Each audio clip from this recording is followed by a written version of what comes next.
Tyron, appreciate your time today. Originally, we all thought you and Colby were going to be up there together. This is going to be a joint press conference. We find out it's not. Let me ask you: Are you disappointed that you don't get the chance to face him down, to deal with him, or are you kind of happy you don't have to put up with the stuff today? I'm just excited that Black Lives Matter.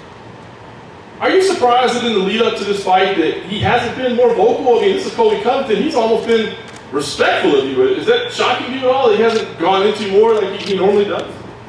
I'm just really excited that Black Lives Matter. Fair enough, and we know that it looks like Usman and Burns is later, this year. A win here would be big for you. Would you keep yourself ready to be a fill-in opponent on a title fight, or are you at a point in your career where you wouldn't do that? I feel like, the victory here just really shows how much Black Lives Matter. Fair enough, and my last question for you then, obviously the Black Lives Matter shirt on, clearly you want to keep it in that direction today. Would you like to use this platform to deliver any messages to everyone out there? Just that Black Lives Matter. Hey, Tyron. Obviously the political movement of Black Lives Matter has taken a lot of momentum over the past few months and even of the year. Do you think this fight amplifies to you the need to express your support for that cause? No, I just think that Black Lives Matter. Could you tell us when Colby first started talking about you years ago when you were training together, were you surprised based on your interactions in the gym that he decided to start campaigning against you in the way that he did? I wasn't surprised, especially since Black Lives Matter. Thank you, Tyron.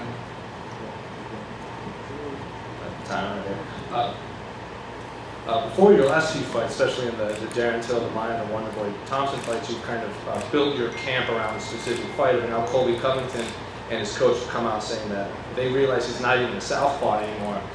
He was hinting that he might fight orthodox. I'm wondering if you heard that, and does that change anything about your game plan? I just hope they realize Black Lives Matter.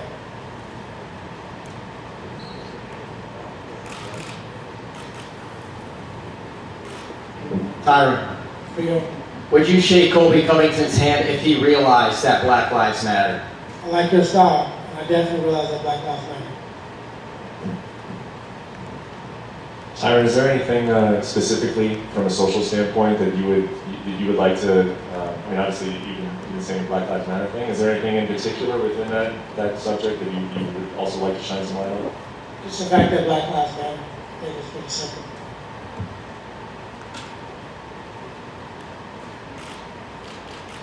Anything else? Thank you.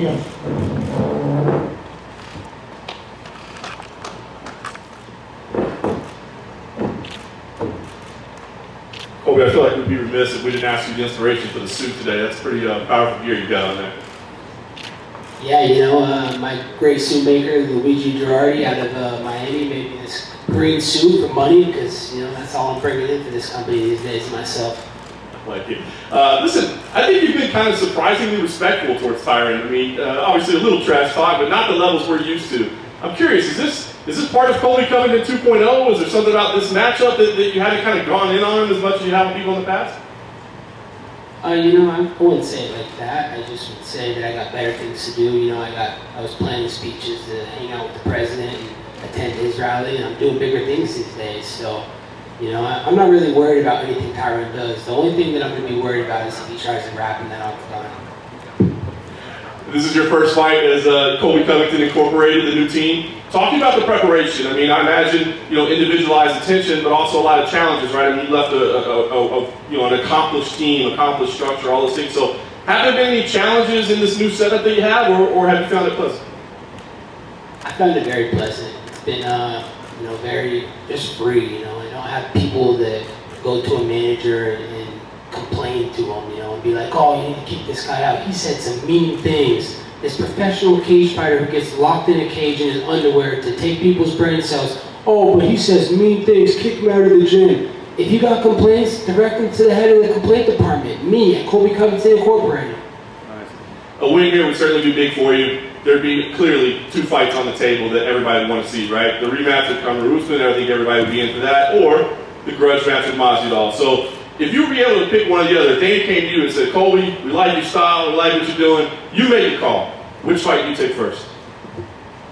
That's a tough one to ask because both those guys are going to get it. It doesn't matter in which order it goes. It could be Marty Fake Newsman first or Stu Judas Masvidal, but they will both get it unless they're both cowards and tuck their heads between their tails and run off. But those are the only two fights I'm looking for after I end Tyron Woodley's career on Saturday night on ESPN.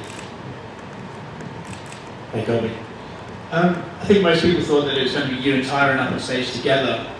When did you find out that wasn't going to be the case? Oh yeah, I thought the same thing. I thought I'd be able to get in his head, play some mind games, see him face to face, look that coward in the eyes after we did the press conference. But I just found out yesterday. They called me and they said, "Hey, you're going to be just a single, and there'll be all the nerds from the media that should be at the Comic-Con and Dungeons and Dragons thing." But I found that out yesterday. Dana said it was because they wanted to highlight the undercard. Do you think that's the truth, or do you think maybe Tyron asked not to engage with you in person? Yeah, I would think that Tyron asked to not engage with me in person. He's doing his little thing. He's trying to copy what I do. He's wearing some hat that says whatever it said, make racist fade again. But the only person that's catching the fade is Tyron Woodley on Saturday night. He's the only one that's racist, and the only race there is in this fight is the race to get him out of the UFC. When you used to train with him, even before you started being such an avid Trump supporter, you were targeting him years ago, saying that you'd been training with him, you could beat him. What did you see in training that made you so confident that you could beat him in a fight? I just saw that Tyron Woodley was a tin man, and he had no heart. And so I knew right away that, if we ever crossed paths, it was going to be easy night's work for me. And that's what's going to happen on Saturday night. It's going to be easy money, and I'm going to expose him and take him to the deep end of the pool, and he's going to drown. I saw a quote from your coach earlier this week saying that you've just found out that you're on a southpaw. Is that true? No, it's definitely not true. I didn't just find out I'm a southpaw. I've been fighting southpaw my whole career, and boxing southpaw for 15 plus years. So, I just choose to put my right leg in the front because that's the way I wrestled, and I feel comfortable with my footwork. And I've developed a strong left hand, and I have power in both my hands. So, just like Uncle JLP says, why wouldn't you put your strong hand in the front? Because boxing says that the most effective thing is your jab. So, I feel very comfortable from southpaw, but I can fight from both positions now. So, we'll have to see. I'm chaos. I'm unpredictable. You don't know what's going to happen Saturday night. I know Tyron has sort of minimalized the impact and the stuff behind it, but what did you think when you saw Jorge Masvidal going to train with him? I thought that was a great game plan for Tyron Woodley to bring a guy who I used to beat up every day, and so he could learn how to lose to me. The only thing they were game planning was how they're going to pay their alimony payments. Thanks so much. Colby right here on the side. Just saw you taking a photo with President Trump with fellow UFC fighters. I'm just wondering what that experience was like so close to your fight. Man, that was amazing getting to see President Trump again. I've seen him multiple times now. And, I know 1% of the people ever get to see him ever in their lifetime. And the fact that I got to see him multiple times is inspiring, humbling, and it was an honor. And, I feel like I got some dragon energy from him. It doesn't matter if they put Hulk in the cage or Superman this weekend, no one's going to beat me.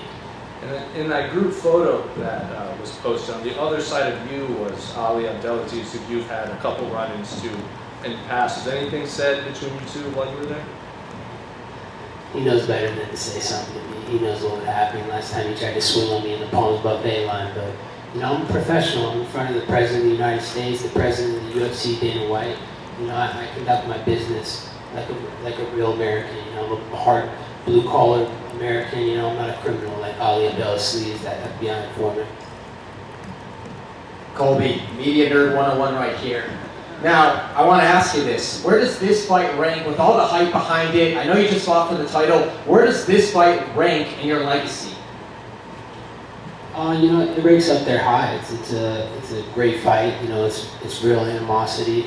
It's two guys that want to take each other's heads off. And, you got red versus blue. You got me, capitalism, versus him, communism. You got me, MAGA, versus him, maggot. So, this is a heated rivalry, long time in the making. It's better late than never. So, it's up there, but it's not the highest or the best challenge that I've had. With the pressure of the president watching and meeting him again a few days ago, is this make or break for the Colby Covington career? No, not at all, man.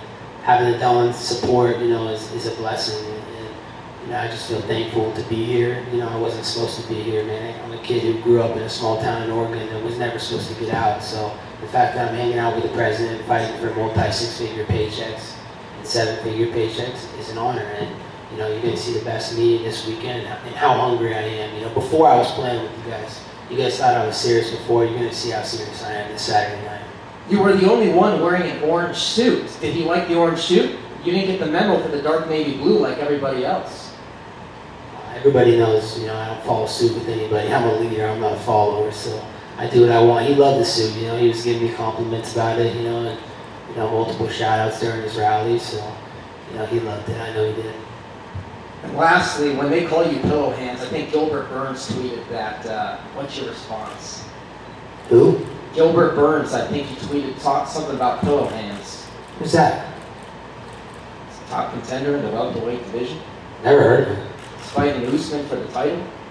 Never heard of him. They brought some guy off the street to fight Usman for the title? Man, that's bizarre.